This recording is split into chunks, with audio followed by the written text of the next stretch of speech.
Okay, good afternoon, everyone. This is Josephine, and this is I believe it's our fourth Arbutus Working Group Sustainable Community Implementation Monthly Meeting. Welcome, everyone. Let's quickly go around, I know we are familiar with everyone now by this time, but let's just quickly say who you are, just for the attendance sake. And this meeting is being recorded. So let me start with Marilyn. Marilyn Maitland. Joe. Joe Regier, UMBC Transit. Jay. Jay Dillo, Southwest Visions Foundation, UMBC Neighborhood Relations Committee. Bettina. Bettina Tebow, Southwest Visions Foundation, and Greater Arbutus Business Association. I forgot to say etc. Yeah. Nick. Hey, Nick Stewart, Southwest Visions Foundation. Mark.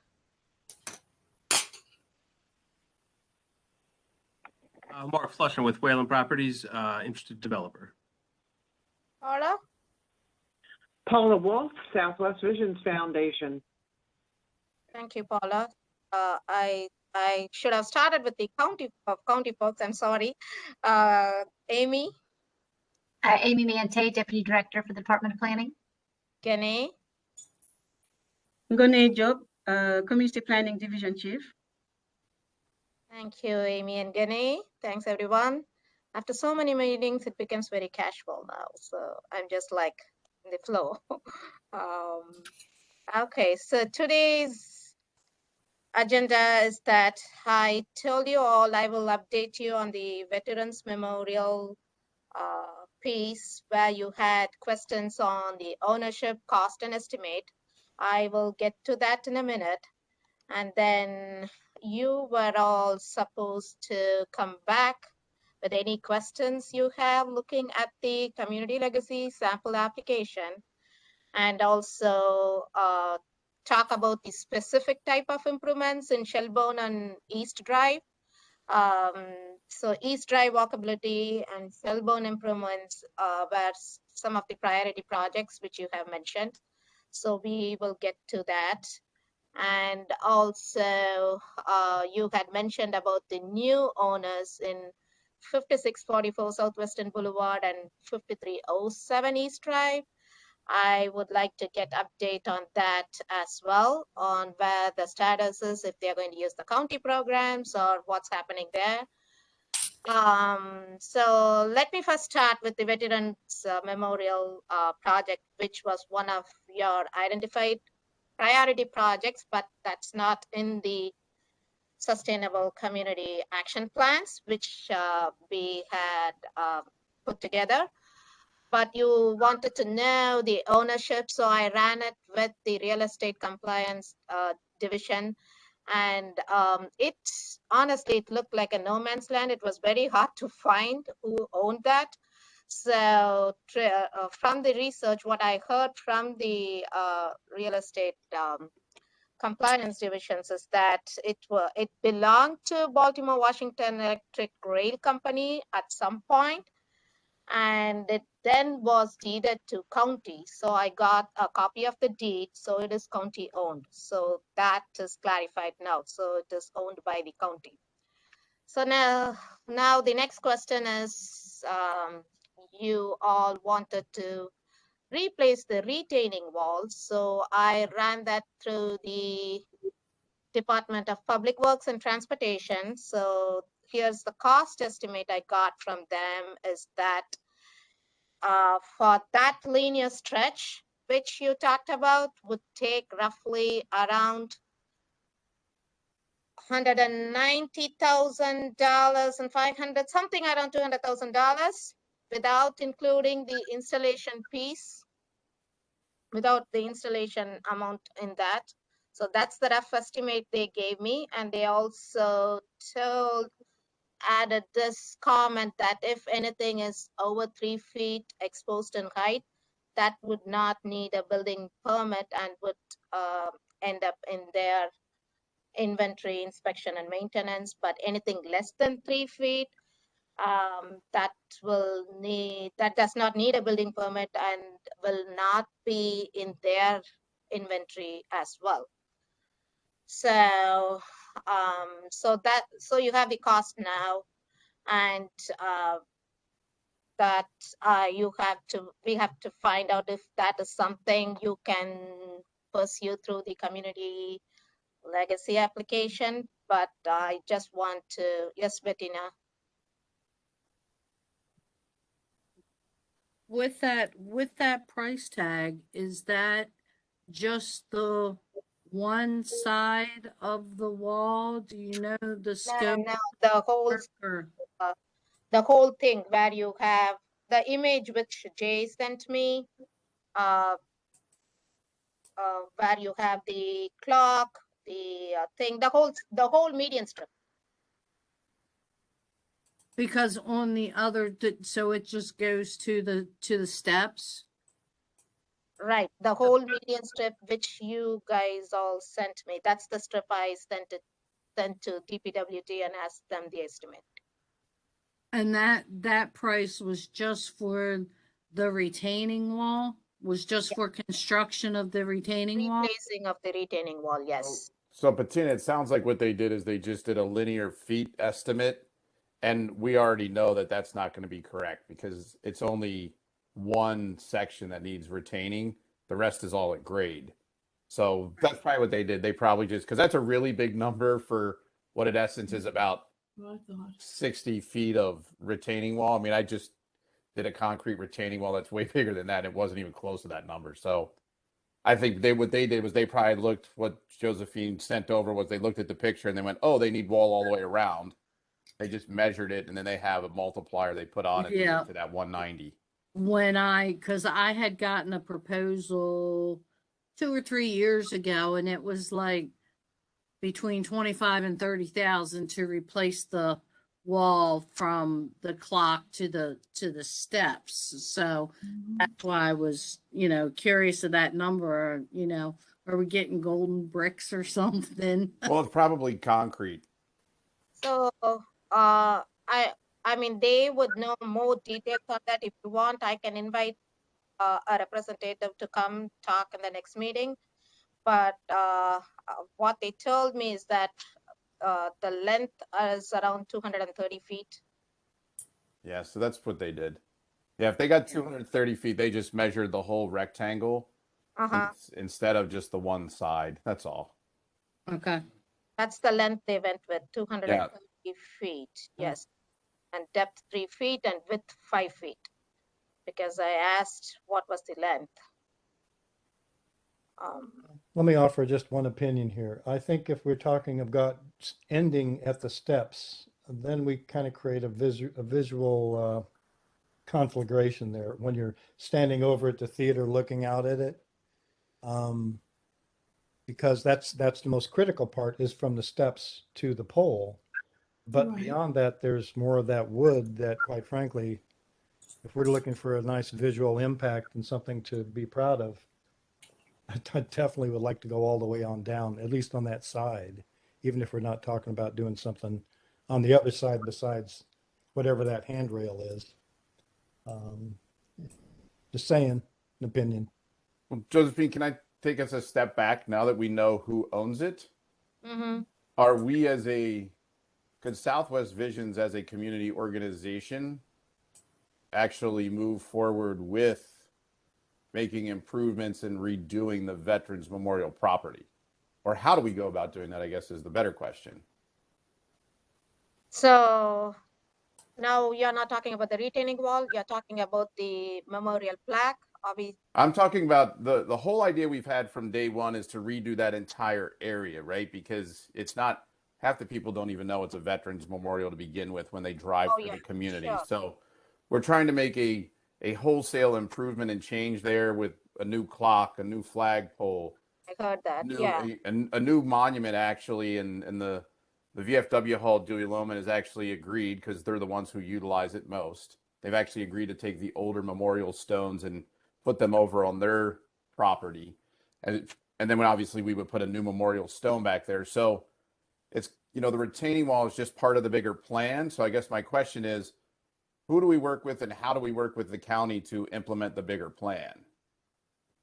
So for the improvements of the clock, I think even Bettina, I'm not sure if you, whether you had asked for CRAG money before or just the clock.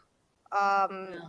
Not Mm. you. Okay, maybe I was thinking of somebody else. But through CRAG, you can also do improvements for the clock. But for the memorial plaque, you're talking about taking the stone and replacing that. I have to check that with DPWT again on that as well. Yeah, because this would really be, you know, a new veteran space there, not just replacing the wall. Right. Okay. So we are talking about the clock, the wall, the plaque, and the retaining wall. Okay. Well, along with that also is, it falls into the scope of the work is the electrical that's there at the site too. Yeah, There's there's- electrical that needs to be figured out if we do something with the clock, or I guess it gets a little bit murky to me, as since it's county owned property, what are we able to apply for? You know what I mean, with it being county property. Okay. Let me try to do this. Let me find out from DPWT on what they can do apart from the retaining wall. So let me try to find out that. And another thing I would like to gently remind that this is not something in the action plan. I know that you're all interested in this. I can find out answers and see what we can do. Just want to mention that as well. Okay, so I will find out for the memorial plaque for that improvement, what we have to do. So moving on to the next one, next item on the agenda, I believe you should all have skimmed through the application. Do you have any specific improvements in Shelburne and the East Drive that you have narrowed down with cost estimate? So I think there's two things. So Shelburne, we have a series of improvements to be made along Shelburne. Mhm. And I guess, Josephine, the best thing for us to figure out is we can put cost estimates to these, obviously, but once again, it's potentially county-owned property. And that would, living in the construction world the way I do these days, it would seem to me that the county probably has some negotiated rate for things like curb and sidewalk. Mhm. So that negotiated rate might be different than some cost estimate we could put together. I mean, we certainly can. It's just, I know they're probably going to be different numbers. That's fine, but I'm still trying to find out what exact segments and sections that the community is looking at. Like the names of the streets, like which segment, which piece, where, and what type of improvements you're trying to. So we will send you the document that we created a while ago. And it's the document that we've passed out to everybody for the improvements to Shelburne Avenue, because it is not other streets. It is just Shelburne Avenue from end to end. Passed out to everybody, meaning. Everybody that Nick and I have probably talked to for the last 3 years. County officials, local See that, officials, that's why I'm asking. Okay, state officials. okay. Okay, so you have identified something. So you have along the stretch of Shelburne, like you have already done your research. You know what piece of improvements and okay. You Yep. have. And the cost estimates are old, obviously.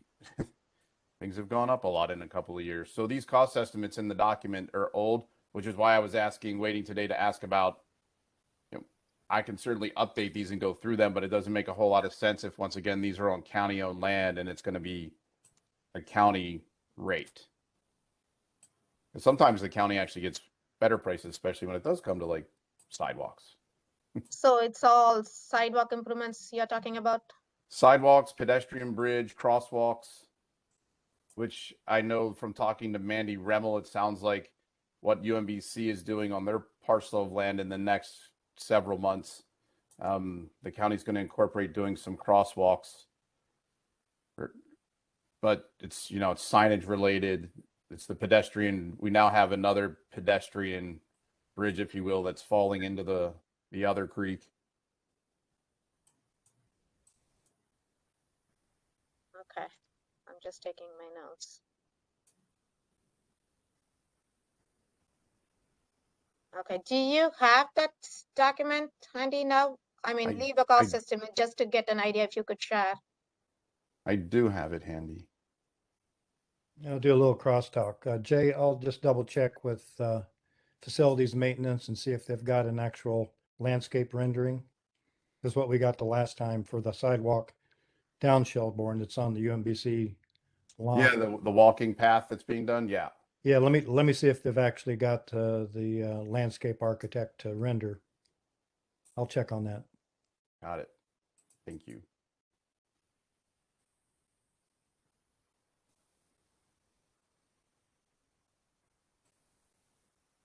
Josephine, did you want me to email this to you? If you want to share the screen, you can, and then you can email me too. Okay. Let me give you the privilege to share. You should be able to share now.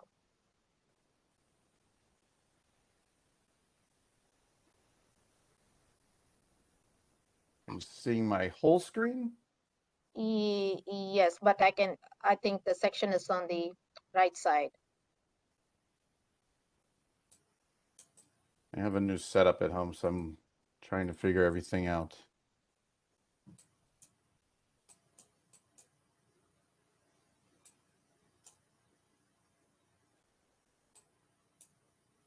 So this is something you identified with UMBC.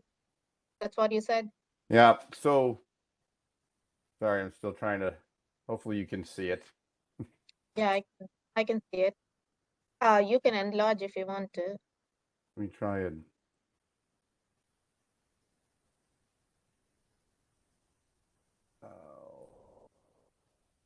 My computer is not a fan of WebEx. Let me try to share the app.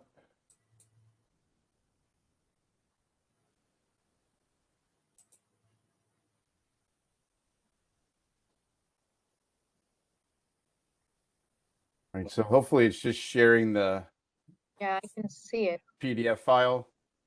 Yeah, I can see it. Okay, make it a little bit bigger. So this was something, gosh, Nick, do you remember how long ago we put this together? Might be 3 years, 4 years. Yeah, that's ages. That's true.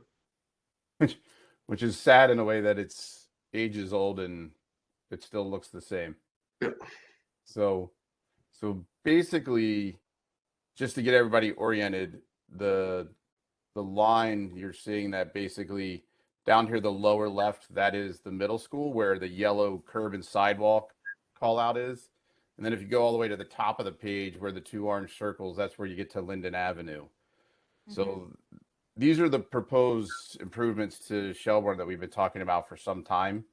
The interesting part is the bridge that's in here was a bridge that was available to us at the time from UMBC, but has since been sold. And it was to replace the pedestrian bridge that sits right here, where basically Park and Rec and Board of Ed property meet. There's two creeks that go under Shelburne, one of which is right here. And then the other one is just a little bit further down on the other side of the baseball field. That's right here above where my cursor is, if you can see it. Yeah, I can see it. So really that's what it's really been about is there's sections of this Shelburne that have no sidewalk at all. There are no crosswalks except for the raised the new elevated crosswalk that's up in front of the middle school. And the two bridges are both literally, one of the bridges, the one that's down here that we've got the circle on, that one's in really rough shape. Was supposed to be repaired last summer and was, for some reason, was not. And it's a major pedestrian bridge. So what you have now is kids walk down the sidewalk by the baseball field, and when they get to the bridge, everybody walks out in the street. And then the other one is, it's really hard to even tell. It's more like a culvert that was put under the road that's down here by the baseball field before you actually get to, this is Locust. But there is a bridge that goes over that everybody utilizes to walk. And that right now literally is just, someone came out and just drove some fence posts into the asphalt and put a fence around it so people wouldn't go up to the edge because it's just crumbling and falling into the stream that's there, creek. So those are the major ones. Okay. So, is there anything else you want to add? No, that's it. Okay, so here's the thing. I'm sure you might all have heard and might also have participated in the bike and ped plan, which the public works did. Like they did their master plan update, which was like which is very recent, and they are in the process of it. And I'm sure, like when I was doing this sustainable community designation, you guys brought this up, and there was a transportation focus group, and Sam Sneed, who's not anymore with the DPWT, was there, and he did mention that he was taking all these input, wants to know all these sidewalks, which is in despair, and they were doing their inventory check too. So I would like to bring DPWT on board to know what is in their radar and what they have taken into their consideration for this stretch. So we also heard from state, Nick, who gave a presentation in the last meeting, that you could ask for community legacy money for sidewalk improvements. So that's also there. So right now we want to make sure what county is already taken into their inventory and what can you ask from the community legacy funds from the state. So from what you're saying, that's what I could think of to do next. Right. And Josephine, this is related to the community legacy grant question, right? So, and just because we're trying to figure this out. So since that particular stretch that really needs improvement is owned by the county, are we still in a position as Southwest Visions to write a community legacy grant to get funds to support that effort? Or is that something that the county then has to apply for since they're the owner of the land? Community legacy application could be, it is shuffled through a local government or nonprofit organizations who can apply and get it through the local government. I'm not trying to put Gane on the spot, but she's been working with the Northwest Gateway, so she could give examples where she has like county and state roads. So if you want to jump in, Gane, you could give them an idea on how that works. I'm sorry. Can you please remind me the question? Jay here is trying to find out that since the Shelburne stretch, which we are talking about now, is county owned, would it still be the Southwest Vision who should ask for this community legacy funds? Well, in the past, we have been letting the community, organizations with the starters, the 501c starters, apply for these grants. They can manage the grant. They can,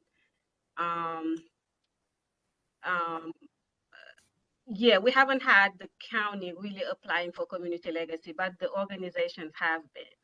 We are here to support you with the applications, whether you need maps or you need just filling out the application. The Department of Planning will be there to help you go through the application, but the organization is the one leading and applying for these grants. Did I answer your question? I think so. What I'm still trying to figure out is because this is the operational side of me, right? So Southwest Vision goes and writes a grant. Let's say we get $300,000 from Community Legacy. I'm just picking a number out of the air. How do we want to go do those sidewalks? What happens next? Dude, What happened next after you get the money? yeah, I can't go build the sidewalk without the county giving some kind of permission to do that. I can't call the concrete guy I use for my company and have him go tear out the sidewalks and put in new sidewalks, right? I Right. have to somehow work with somebody at the county. Yes, so you will be working with the county to get those approvals and to get, and we put you through the process. But when it comes to, in terms of like financing the project, it's going to be coming from your grant money. Got it. Right. That's what I wanted Gani to tell, like her experience working with the other group in the Liberty Road and Reynoldstown. Yeah. Yeah, so with this one, it's a little bit different because this is a money coming from the county. It's not a money that, the organization went and applied for. So with this one being a little bit different, the money is coming from the county. So there's no associations to actually manage the money.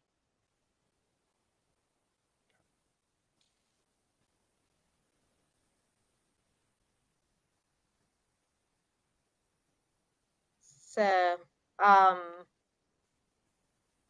so where were we? Any other questions, Jay? Like, I just have like few other items to discuss. No, that was it. Okay. I'm banking on the fact that we're going to get a community legacy grant and just trying to figure out how do you then take those dollars and put them to use, right? Because that's usually when I see projects start to falter a little bit. I'm just thinking about the optics here because I think we've got UMBC on track. I think they said, by early fall, if not during the course of the summer, that footpath will be completed with pavers. Then that looks great. But if we haven't taken care of this bridge aspect with people in the road and stuff, it starts to look like, well, just thinking about how hats off to everybody is what we're after, right? So I mean, I think that becomes a bit of a negative if the timing doesn't coalesce so that these things happen in concert. It kind of goes like, well, UMBC got that done, but guess who didn't get this other stuff done? I mean, that's kind of, that's kind of, it doesn't bear the good fruit. So Jay, so you're saying, I'm just trying to understand here, like the inventory, what Jay shared now, is there something more that UMBC has identified? Is that what you're bringing up?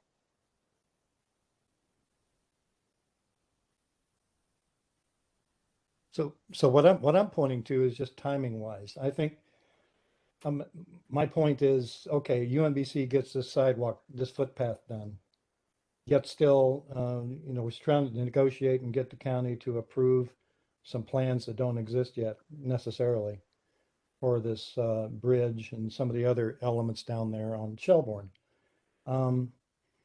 Is there a way to pull the trigger quicker so that we don't look like one body got something done and the other one didn't?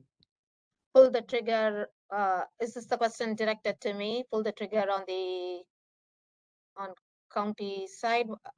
On a county contact for Jay to move on so that we get some planning done and some contract awards. I'm just, just in terms of the timing for actually doing some of the work, summer is it, right? We get into the fall and we start dealing with weather and stuff. Yeah, well, if we are talking about the sustainable community, the community legacy application, you all heard from the state, it's usually opened around April. And I did talk to the state representative last week, and he said he will let us know immediately once the round is announced. So typically you have 6 weeks window to apply. Um, so usually they would announce like April, and then you have 6 weeks. So it's looking at May, June when you submit the application, and by the time you get the funding is in the fall.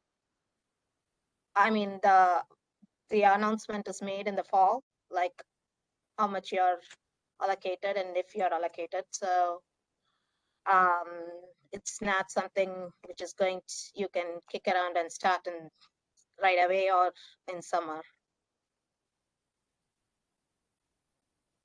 And the optics are going to be what they are. We'll get this sidewalk in, yet still you'll still have the the bridge situation. So it sounds like it. I think there's a couple of different things that are in play, right? So there's the bridge, there's now the other bridge, I'll call it. It's not really a bridge that most of us would consider. And then you have two different stretches of, or really three different stretches of sidewalk. You have sidewalk improvements that are owned by Board of Ed, sidewalk improvements that are owned by Park and Rec, and then sidewalk improvements that actually are some private residents. But I just actually before our call pinged Mandy Remmel just to see where we are on the main bridge improvement, which is the old steel pedestrian bridge that literally nobody probably should be walking on it. Well, and that's where my issues are directed, is toward that piece. Again, the optics. If you get this nice, beautiful paver done, yet you still are faced with the safety issue of the bridge. It's not walkable. It doesn't tell a good story.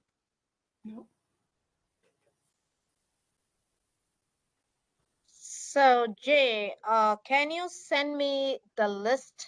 Like I did see that you shared the image showing in the map where you need the connections where the pedestrian bridges and the sidewalk. But do you have like in an Excel sheet or in a Word document, however, like the names and which stretch and what's the bridge that you've been talking to Mandy? And if I know the exact sections, it'll be easy for me to run it through DPW and see what is in their radar and what is Mandy looking into and what else you can put it in the application. So I will have a clear picture on what are the different stretches and what different agencies are looking into that piece. Okay. I can take the document that we've had and just add some to it because it needs to be added to a little bit to describe the new bridge I'm talking about, but also give you some of the detail you're talking about as well. So I can do that. Okay. Is Excel better than Word? Yeah, so that I can add more and track and see and tell color code it, and it'll make it easy for me. Sure. Okay. Thank you. Looks like Joe, you have something to say? No? Okay. Josephine, I have a question. I'm just wondering if the bridge that Jay is talking about, is that going to require any type of feasibility study, design and all that?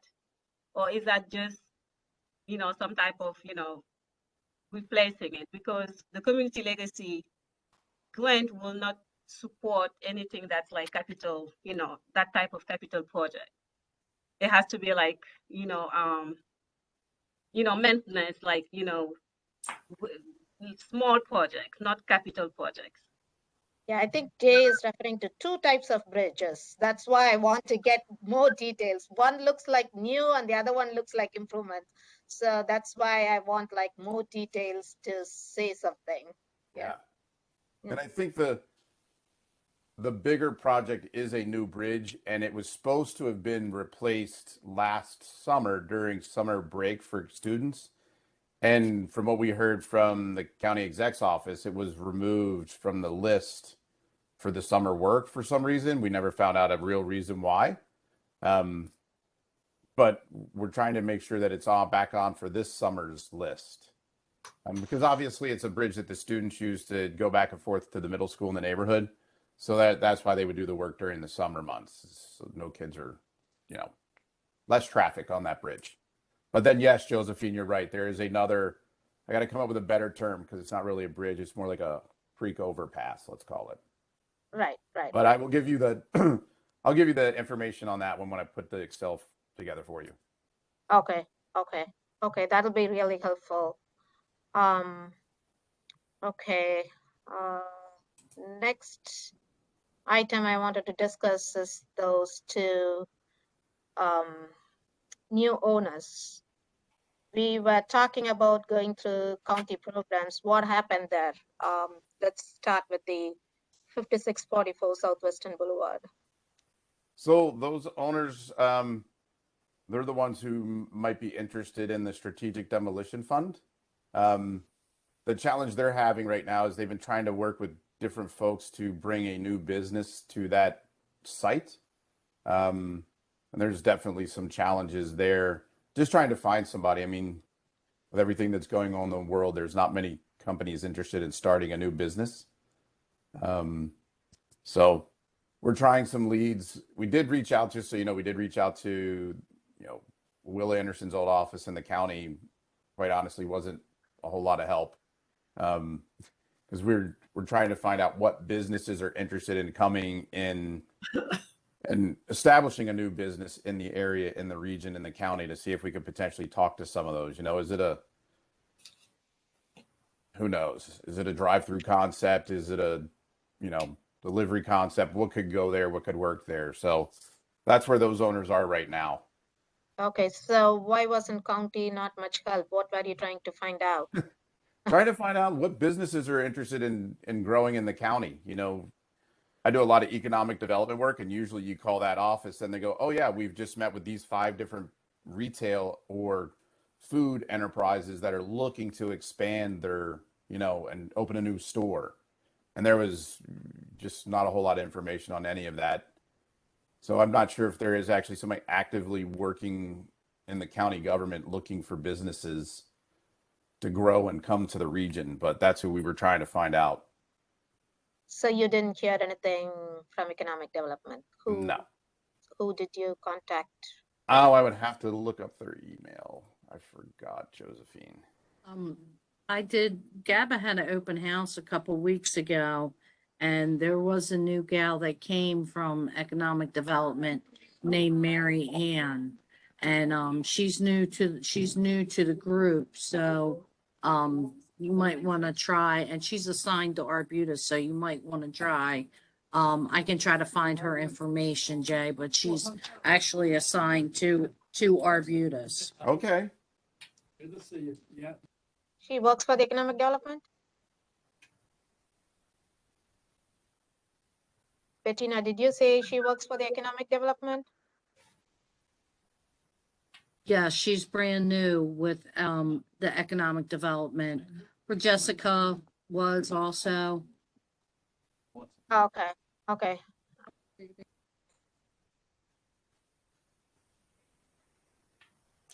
So now improvements with that, from what I'm hearing is the new owners are trying to find out what potential Right. can come in there. Right, because as you can imagine, they don't want to tear down the existing structure, even though it needs to be torn down. They don't want to tear down the existing structure until they have something new that's going to come in behind it. Right. Okay. And for those that don't know, this property is the old Shuffles bar on Southwestern Boulevard, right next to the Dunkin' Donuts drive-through. Right. But Dunkin' Donuts looks fairly new. Like we drove around. It is. Last week or the week before. Yeah, it's probably been there, I guess. Oh, I lost 2 years of my brain because of COVID, so 3-4 years maybe. Okay. And what's the update on the 5307 East Drive? East Drive. So I just spoke to those owners last week, and they do want to participate with the Architect in Residence program. So I Well, I was away last week, and I told them I would put them in touch with them this week so that they can keep that going. But they are making plans to renovate that building. So once again, for everybody on the call, there's, believe it or not, on East Drive, there's a house that is right next to the new Shuffles, used to be Oak Creek. And it's actually 2 apartments right now. So it's one of those interesting places that's zoned as both resident and BL. And they're going to turn it into a spa. So it's a young couple. They live in Arbutus. She already has a salon across the street. Actually, it's where Carolyn gets her hair cut, interestingly enough, which I just learned. So I was like, do you know about this place? She goes, I go there all the time. So, but they're going to convert that and actually do, esthetician, facials, all that kind of stuff is all going to be done there. So they're already working on their own. So they're trying to find other things that they can take advantage of. I'm actually helping them do some other stuff, like get registered as an MWBE in the state and with the county so that they can take advantage of those programs. But they do want to participate in that architect. Is it the Architect in Residence? Am I saying that right, Josephine? on call. On call. That's it. Yeah. So. Yes, Bettina? There's also, apparently Wolf Cycles property has been sold. I haven't been able to, gather any information about that. So that's new, and that could have a huge impact on East Drive. I don't know anything at this point, so I still have to find out who bought it, what they're looking to do. I think a couple folks at GABA are working on that, but I just wanted to put it out there that Wolf Cycles, I believe, has been sold. What's the address, Bettina? Let me make a note. It's right across the street from Okamoka. Oh, It's directly across the street. is that the Tex-Mex place, like some Mexican restaurant? No, That's no, next door to Okamoka. But you're in the right yeah. neighborhood. It's probably 5409. Okay. It's a couple. I think it's like It's a couple. three Yeah. addresses there, three different storefronts or 2 different storefronts in a basement of one of the addresses, but it's 2 different addresses there. It's the one that has the 3 bay garage that's kind of down the driveway a little bit. But It's the place where all the appliances are out front. Yeah. So I just wanted to put that on everybody's radar. Don't know what's happening, but I just wanted to let everybody know about it.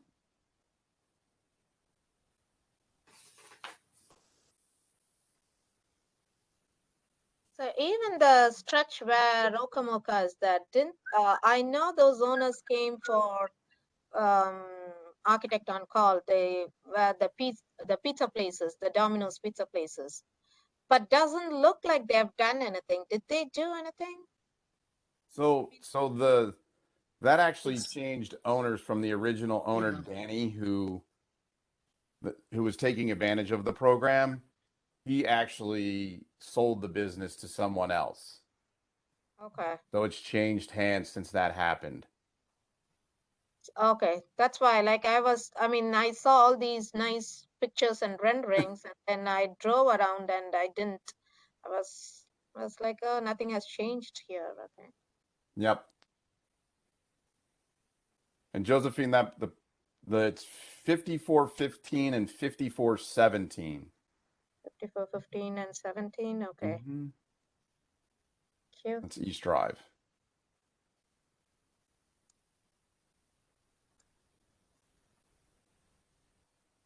Okay.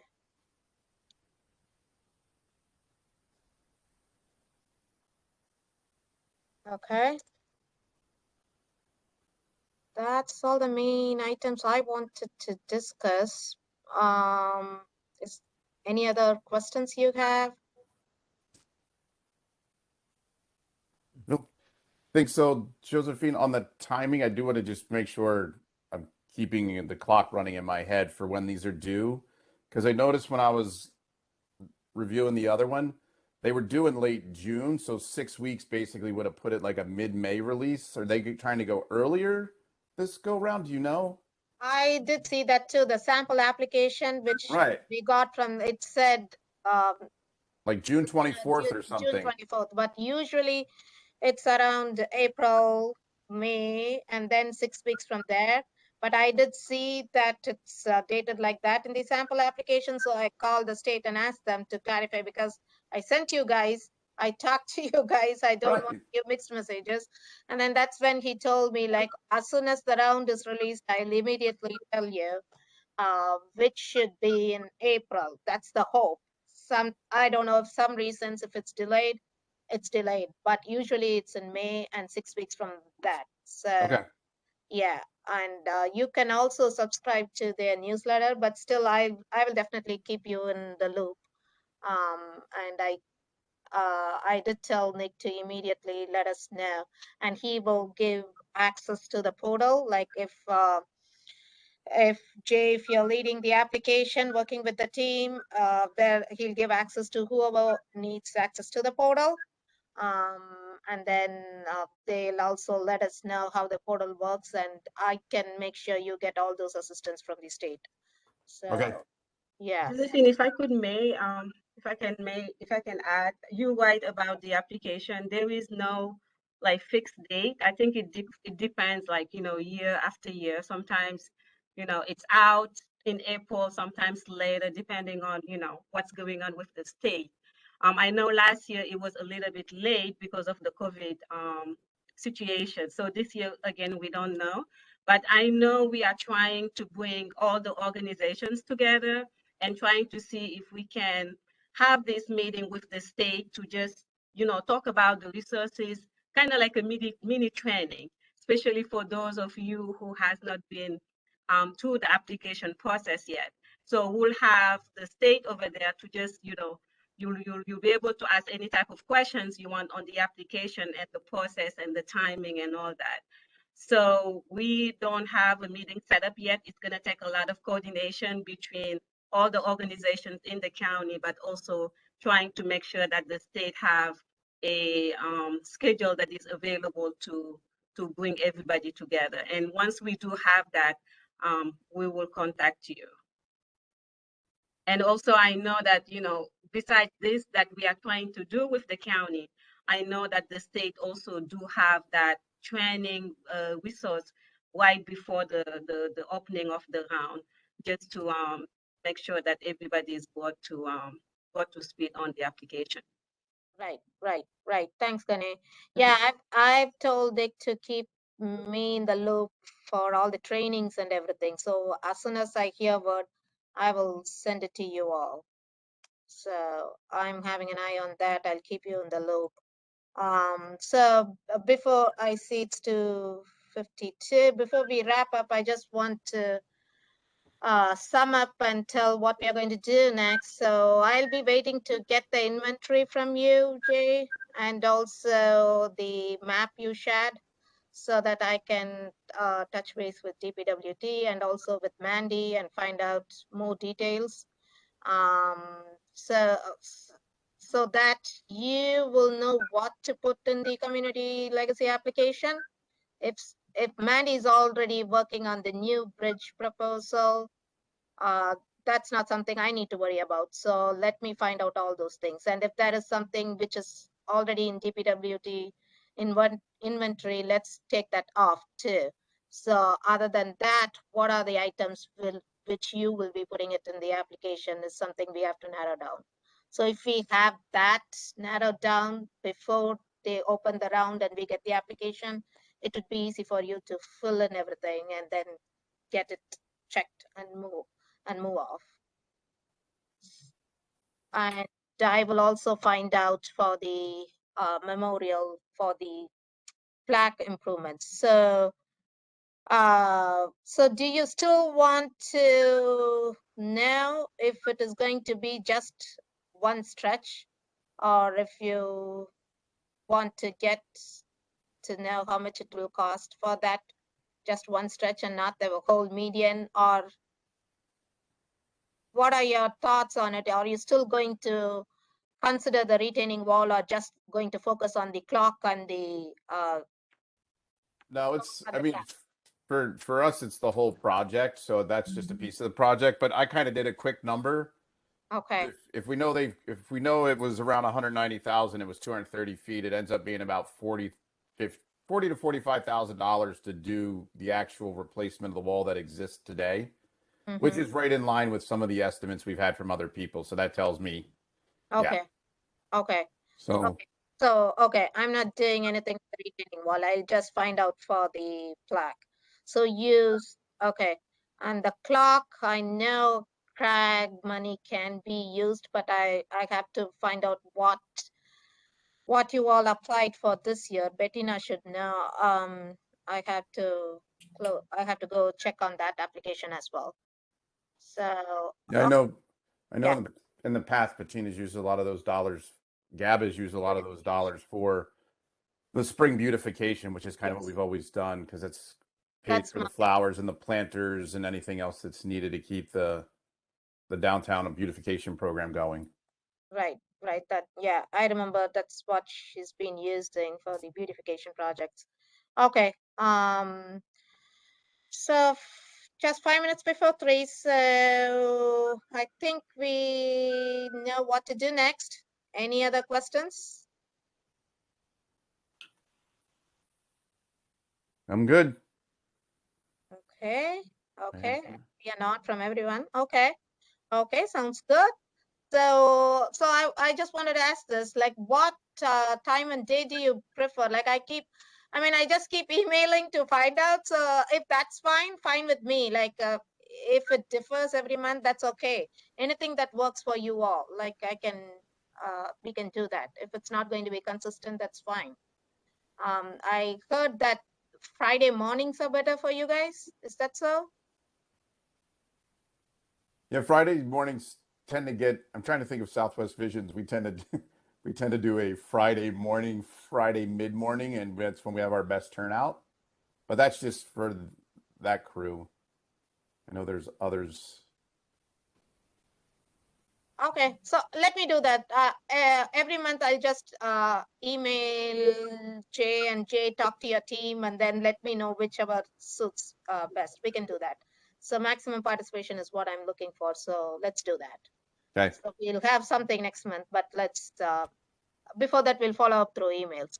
Does it sound like a plan? It does. Okay, thank you everyone. Thank you. Have a nice Thank week. you. Thank you. Bye-bye. Bye. Bye.